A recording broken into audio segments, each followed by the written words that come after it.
Hello everybody. I've been lucky enough to speak to some of you already and very excited to be here. You've probably worked out, having had a quick chat, that we don't work specifically in restoration type products. We're a business-to-business supplier to many parts stores that you will see. So a lot of the products that we have are a more modern era, but nonetheless I'm here just to share some challenges and a little bit of technology issues that we're facing as a gasket manufacturer and supplier. And obviously you guys would have used plenty of gaskets in your time. And not knowing the crowd and not having been here before, I guess a little uncertain how technical you'd like me to go. So you're going to get a little bit of a hint on some of the technical data we can present.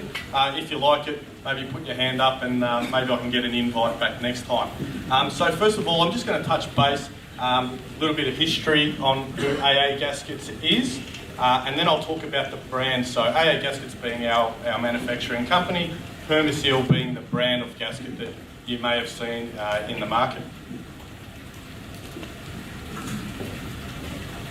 So AA Gaskets was started by an individual, Keith Young, in 1954. He was making his own cork gaskets in his garage and decided, I need a few more of these, I'll have a parts store. He started selling them and then he couldn't keep up. He started away from auto parts and solely into producing engine gaskets. So he did that for a number of years, and it was in the mid-80s that he decided to brand the product. So he was always AA Gaskets, AA just to get at the front of the phone book. We don't have drinking problems, not like anyone else in the auto industry. And he introduced the brand in 1985 as Permaseal, and that's what we market our products as today.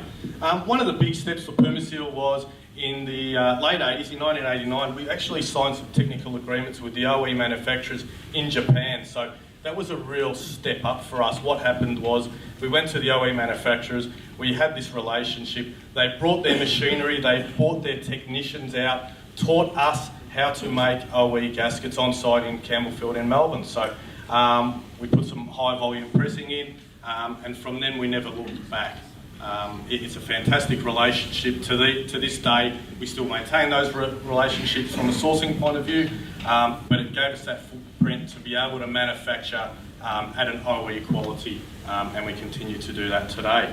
One of the other things was the acquisition of NZ Gaskets. So in the 90s, we have a site in New Zealand, so we've got about 4,500 square metres in Campbellfield in Melbourne, and we've got 1,000 square metres in Auckland in New Zealand, so that gives us a good footprint trans-Tasman. I sort of touched on the OEM relationships. We've got 70 dedicated people, trans-Tasman employed, a lot of experience. We have product people that are engine reconditioners or motor mechanics. We've got people that run the manufacturing that were here when the Japanese always taught us how to do it. So a lot of knowledge and a lot of experience that's helped us grow our company and our brand. So moving to the brand itself, so Permaseal is how we market our products. It's a heritage brand, and it was really built on having the support of engine builders. And it's part of one of the challenges we actually have today. Historically, we sold our parts through a wholesaler who would sell to an engine builder or engine machinist, who would then sell to a mechanic, who would then on-sell to a user. And there was a flow not just in the product, but in the information and the knowledge. So from our point of view, we could give education to an engine builder and they could then distribute that out to their customers. But what we're seeing now with the market so open, a mechanic could be sourcing our product, but there's a lot more mechanics than engine builders, so it's very hard for us to get to everyone to give them that information. And that's part of why we try and jump in on talks like this, training with apprentices. We just have such a bigger footprint of people that we need to give information to. So Permaseal's the brand. As you can see there's some flags. We cover makes and models, probably not for most of you guys, but modern era, lots of makes and models of vehicles and engines from all over the world. So at the moment, as far as products go, we cover about 4,000 odd models, which covers about 3,500 engine variations. We have in our in our arsenal about 54,065 part numbers that we used to make those gaskets and those gasket sets. So I was trying to think about how I'm going to talk to you all about those 54,025 parts, and I figured the only way to do it is to start with number one. So there's no presentations after me, right? No, in all seriousness, I want to just share some of the technology changes, and these didn't happen yesterday. I've picked a couple of things. Again, if you like the technical side of it more, come and annoy me later, or maybe get me invited back another time. So one of the first things that we've found is a cylinder head bolt. We've gone from a conventional bolt to a torque to yield, and when I say about education, who would have thought you ever have to change a cylinder head bolt? All right. Now on most modern engines, and I'm not just talking engines, suspension, brakes, there'll be other parts where they're moving to a torque to yield bolt, which is a non-reusable bolt, single use. Who would have thought? So getting that information to everyone is critical. So with the, I heard someone say stretch bolts. Exactly. So what happens with, I guess, conventional bolts is when you apply load to the bolt, it will be working within, I guess, that phase A. So it's in an elastic phase, so when you release tension from the bolt, it can return to its natural length, no problem. What happens is eventually with a bolt, it will hit a yield point, B, and that's the point when it goes from elastic phase to a plastic phase, so the point where it can no longer return to its natural length. And as we move along that, we'll get to a point where the bolt breaks at D, a shear point. So the idea of a torque to yield point is you're tightening that bolt right up to point B. Okay, so if you look at the chart with the bolt loading, you're getting the maximum bolt loading before the bolt will move into the plastic phase, the point where it can't return to natural length. So that's where the term torque to yield bolts come from. So from an education point of view, it's not a selling point. It's not because we want to sell more things. You actually need to do it to ensure that you're getting correct load when tightening the bolts.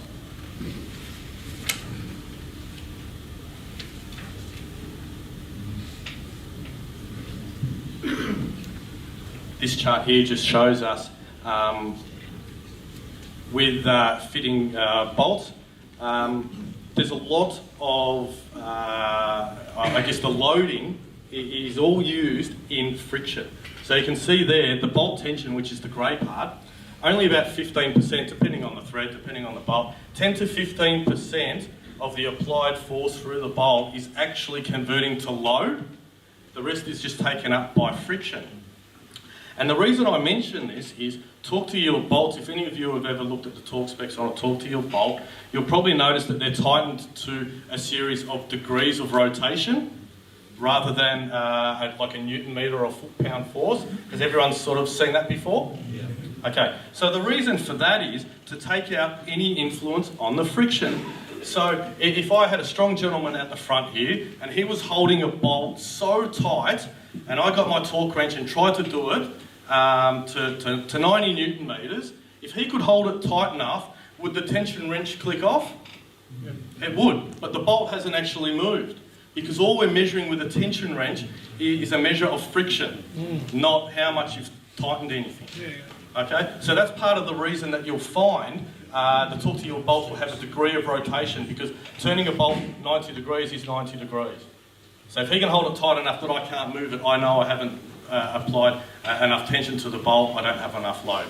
So that's why you'll see those degrees rotation. I did have a phone call once saying, does 90 degrees mean I need to do it while the engine's hot? No, we're talking about degrees of rotation. So again, just wanted to bring that up. It's from our point of view, things are changing drastically. Even in the gasket world, we like to get more information out there.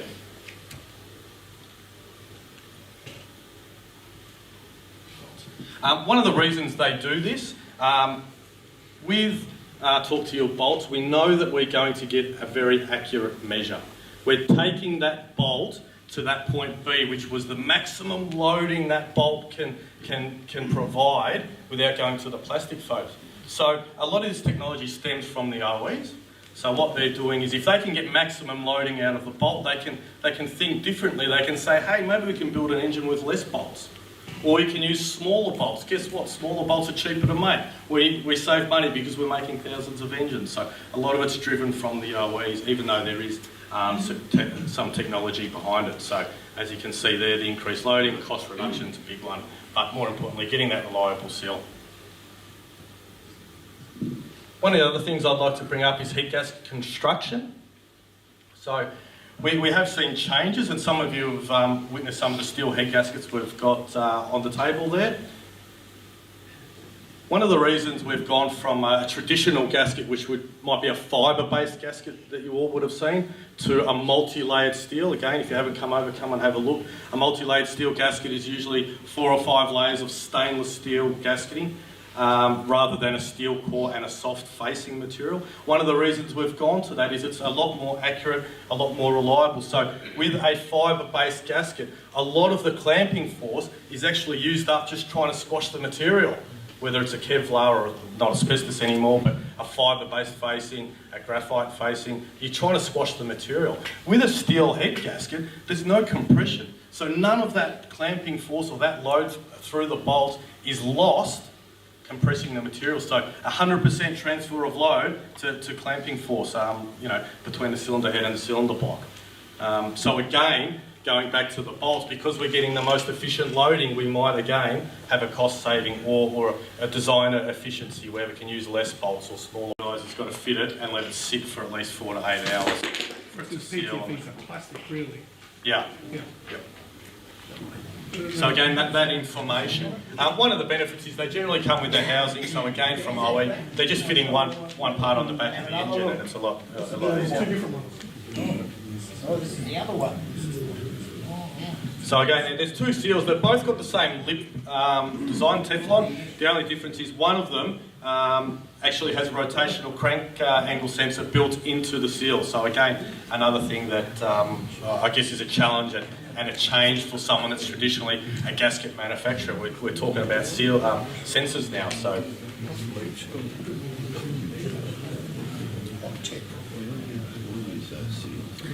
I talked about convention change, so I'm just going to sort of summarise some of the things we talked about already. So head gaskets, with the steel head gaskets. Who's fitted an old-fashioned head gasket with chemical sealant, a high Lamar or something? Okay, we can't do it on a steel head gasket. So everything you've learned, it's different. Okay, the reason we can't do it with a steel head gasket, we talked on it, there's no compression. So there's nowhere for that sealant to go. With an old fibre gasket, the sealant will actually compress into the material. This will just hydraulic. It'd be like getting 2 bits of glass and trying to put a blob of oil in the middle and squash the glass together. You can't do it because it's got nowhere to go. It's going to hydraulic. Okay, so if you see steel head gaskets, no sealants. Again, going against things that you've probably learned to do. Mimicked manufacture. So I talk about the inferior products. Again, they look black. They look the same. Make sure you speak to your parts supplier, the manufacturer, just get some background info because, again, things that look the same don't always function the same. Unique specifications, we sort of talk about information. Again, one of the reasons to use a reputable supplier, people in this room, they've got the information. Nothing's the same anymore. So we talk about the seals that are going around. They've got a Teflon lid. They're fitted in onto the back of the engine over the crankshaft at the rear. I've got another one sitting on the desk, same design, Teflon. It needs to be fitted in reverse. So the lip actually sits in a reverse rotation compared to the seals going around the room. Okay? You don't know that unless you've got a supplier that can tell you the correct information. Okay? Same design, same lip, one's fitted the other way around. We talk about some examples on diesel head gaskets. Diesel head gaskets now are generally steel. They have different thicknesses to allow for 2 things, different piston protrusion and a different compression ratio.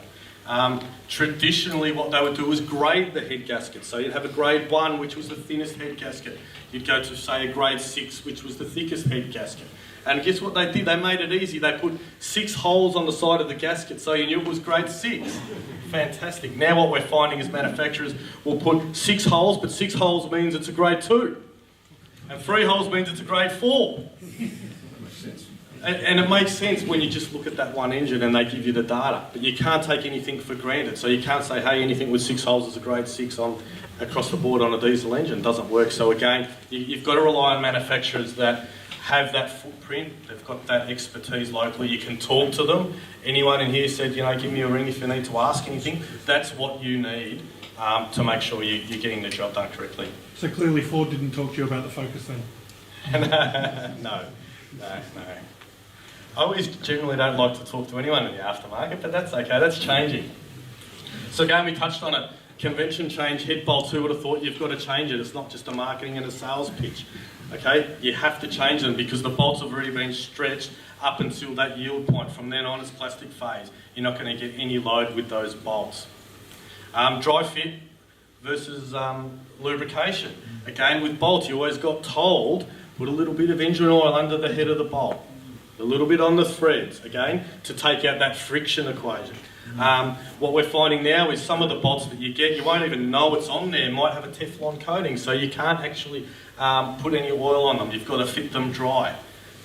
Okay, again, you can't take anything that you do as a blanket. Every case is going to be specific. You're going to need a supplier or someone to talk to just make sure you get the information per job.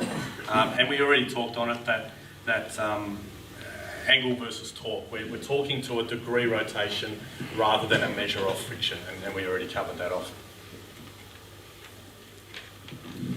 Guys, I've probably harped on a little bit about this already, but yeah, call on the people in the room. The idea of these networking events is that you've got phone numbers, people to call. We're a business-to-business supplier. We don't sell direct to the trade, but we've got a phone number, we've got email, so you can contact us. All right? I can't stress that enough. I know a lot of other Australian businesses and want people to touch base. A, we can help, but B, we get feedback about the products we make. So stick to the reputable people you know, stick to getting the current information from them, and just talk to them as often as you can. That's pretty much it. So I guess it was pretty quick. Technical stuff, annoy me, I can email, I can come back another time, but otherwise questions. Question one. I just had my 5 litre rebuilt, and I asked him, the fellow that rebuilt it and went around, I said to him, when do I tighten it down? He said, don't touch it. So what gaskets would he have used? 5 litre what? Ford? Late model? 1990, it's a Falcon. Okay, it depends. Look, there's different gaskets, so without knowing what he's fitted, what brand, what material, generally you don't need to retension. You've got a combination of things. Late model engines have got those bolts, you can't even retension them without replacing them. But what we've found is steel gaskets don't need to be because there's no compression loss, because there's no compression in the material. Even a fibre gasket, if he's fitted a fibre gasket, whether it's a graphite-based or maybe a Kevlar-based fibrous material, there will be some compression in that. But what you'll find is, and we do it in our factory in Campbellfield, generally the materials have an allowable limit. So the allowable limit of compression is 15%. What happens is the factories will take that gasket and they simulate the first torque down. So they have a machine we call ours a pre-torquer. It simulates the first torque down on an engine. So it brings that material relaxation down to about 7 or 8% maximum. So we've taken half of the allowable relaxation out. So what that does, simulates the first torque down, takes relaxation out of the material.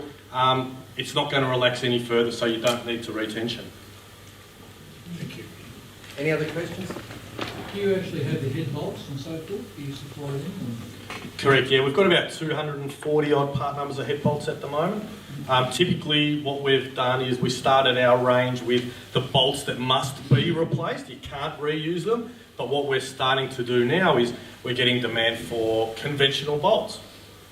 You never had to replace bolts, you know, on an old red motor holder. Only if they were damaged or rusted or the threads were stripped, whatnot, you would do it. But we're getting demand for conventional bolts as well. So yeah, we sell a bit of both. Let's talk to you. Talk to you. Yeah. No, sorry. The conventional bolts we're replacing as conventional. Okay. Yep. Carl, when you're talking down a head, is it a good idea, let's say you're going down 35 foot-pound, good idea to go, say, go around the lot at 25, then 30, then finally 35? Or would you suggest go straight down to 35 in one go? No, the more stages, the better. Again, it's about being even. So, you know, if you've got a 6-cylinder, as you know, there'll be a pattern that you need to follow for tightening, and that's just about keeping it even. Again, what's funny, it's probably more critical in later engines that are soft alloys, but you want an even loading. Cast iron doesn't tend to warp as much, and even aluminium, you won't see it, but on a minute level, if you're loading up one end, and then say you load up the other end, you've got a bow in the middle.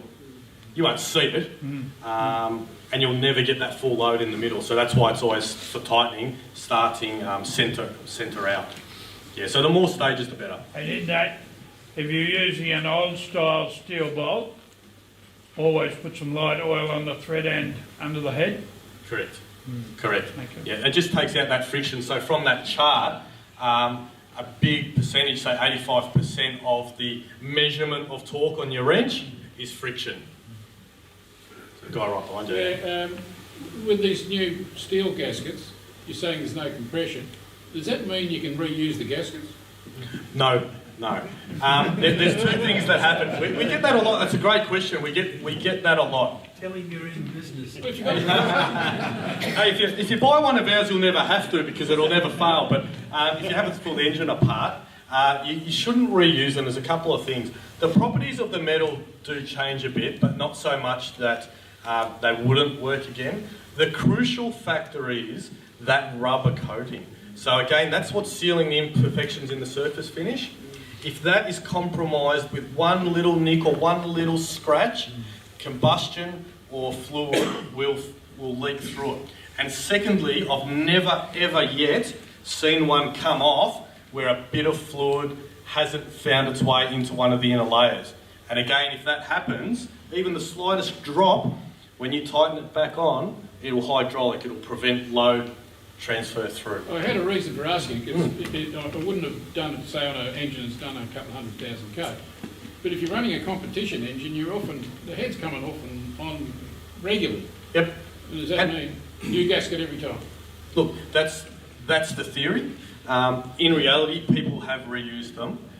You'll find people tend to reuse, say, a manifold gasket that's a steel shim, something like that. Tend not so much on head gaskets, but people do it. But definitely the theory is you should replace it to prevent anything going wrong, such as imperfections in the surface or anything dislodged between the layers. Okay. At the back? Does refinishing a head mean you need greater fineness in refinishing with these new steel gaskets? Yeah, that's correct. What we'll find is from the factory there'll be great surface to match the head gasket. One of the challenges we have as engines last longer and the specification for the machining is better, what we find is typically by the time an engine needs a head off, say a late model engine, the car's not worth a lot of money. So for us to say, hey, it's got a late model steel head gasket, you really need to pull the block out and have it machined. It's a big job for something that's not worth a lot of money. And it's one of the challenges that we have, trying to encourage people that you've got to buy this late model material, that's what it is, versus the cost and expense of the job at hand. Last one for Carter. If you have your head machined or whatever, do you actually need to tell the person doing the machining what type of gasket you're going to be using? Or should you? It's a good option, especially on engines, say if you're building a performance engine where the standard gasket might have been a fibre base and you've said, you know what, I've got a new U-boot steel head gasket as an option. It's a great idea to tell them because they would machine to the correct finish. It's definitely what you should do. What you'll find is typically if it's a late model engine, the machinist will know based on that engine what the head gasket is, what the finish requirements are anyway. But as a safety net, I would. So for example, in our steel performance gaskets, we put a spec sheet to remind people, if you don't machine the head and the block to this finish, don't come back if there's something going wrong. Yeah. Final question. You said quite correctly it was conventional head gaskets, tightening down gradually, 20, 25, 30, 35 etc. is desirable. Is the same true of a torque to yield? If it says do it to 25 Newton metre and then 2 times 180, are you better off doing 4 times 90? Yeah, no, good question. Same principle. So with the tightening in sequence, it's not so much about the bolt, but it's about allowing the flange, so in this case the cylinder head, to be able to bed down at an even plane. So any bolt, if it's 90 degrees and you do 2 lots, same difference, it's better. Yeah. 4 times 90 is better than 2 times 180. Correct. It's just hard when you've got the more steps you got, the more things you forget or you miss one or the phone rings. So. Gentlemen, ladies, put your hands together for